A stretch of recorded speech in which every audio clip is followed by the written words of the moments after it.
How to add slip code in OneXBet app. I'm gonna guide you through the process on how to do it. Let's get started. First of all, on your phone, launch the OneXBet app.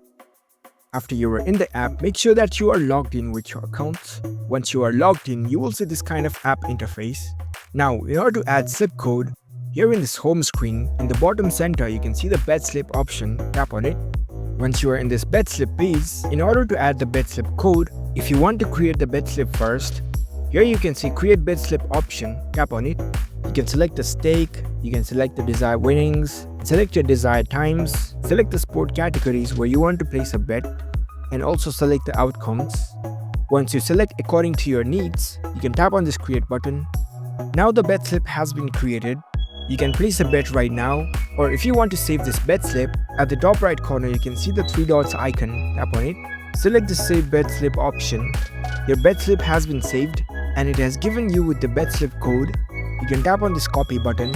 You can now share this bet slip code with anyone. In order to add this bet slip code from any other account, you can select the bet slip option. Now you need to choose this load bet slip option and here enter the code that you have noted before. Select upload. That's how you can easily add bet slip code in OneXBet app. If you found this video helpful, don't forget to give this video a thumbs up and subscribe to our channel for more tech tips. Thank you for watching.